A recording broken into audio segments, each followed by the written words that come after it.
Yun guys, nandito na kami sa San Vicente East. Nagpapakuha sa akin yung babae. Ang cute niya. Hello bebeng.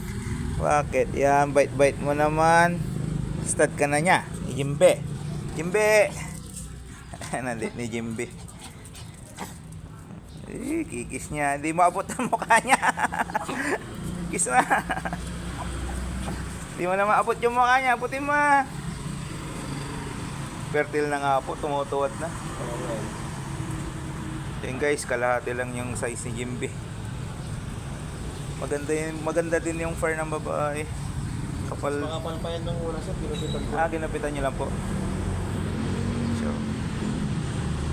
Lalo nung nanganak. Nagpad kasi. Pagpulot-pulot. kahit yan sir, nadimat ko yan. Napabayaan ng tagulan. Oh, wag ka muna lumapit. Nag-iwiwi siya. Amo niya lahat yan. Yan guys, oh. Amo niya ako, oh. Diba? Sir, pawak na lang siya. Baka bumiglas. Opo, guys. Wait lang boy. Ito nagsiset up pa ng camera si sir. Huwag atat, boy! Huwag atat, Oo nga, kapal nga niya, oh.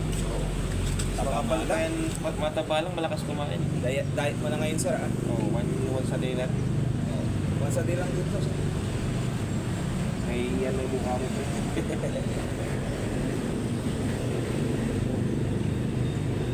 Wait, tama na yan. Napaligaw ka na. Mas para maputi ka.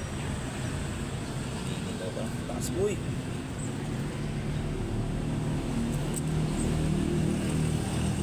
Iakyatin mo, mataas. Yeah. Nice one, makadyot, Jinbi. Dumayo si Jinbi sa San Vicente East, Ordaneta City. Legis mo siya para hindi masaktan. Pag dito, miyak legendary to.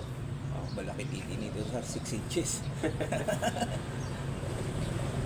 Naway niyo. Sakit na eh. Malaki titi nito eh.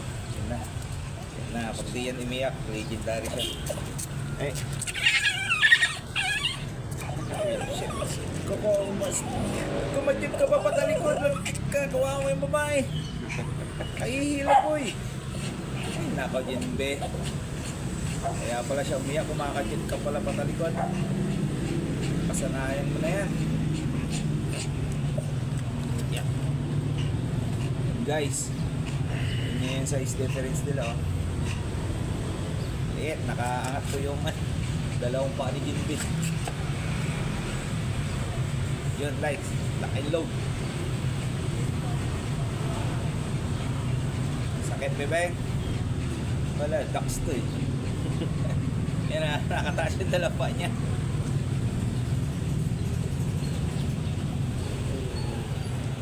Alright. Kapalaki ko kasi ito eh. Diretso ang vitamin niya. Saka puro kain siguro sa. Oo. Ito anak na hindi mahilig sa kain.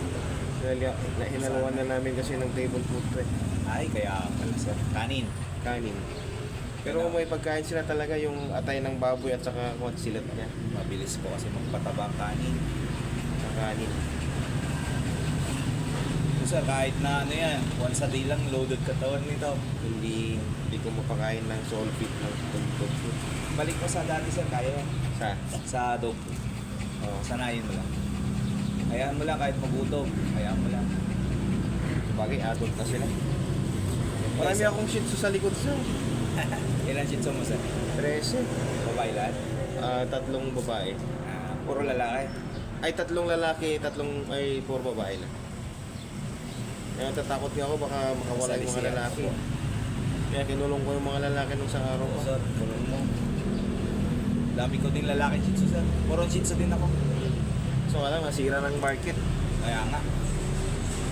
Grabe sira. Sinisira kasi ng mga stud service na mababamaling. At lalo na yung mga buy-and-sell. Mga bayansan ang magaling sumila.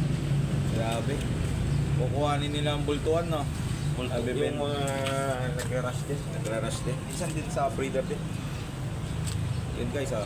Dati nakakabenta pa ako ng 12 ng Shih Tzu. Oo, sir. Dati nakakabenta din kami ng 25-30 kasi may papel. Ngayon, wala na. Pag walang papel, ganyan, no? 10 to 12, no? Mga choco kasi yung sa akin. No. Sir, papatay nga, sir. Papapicture.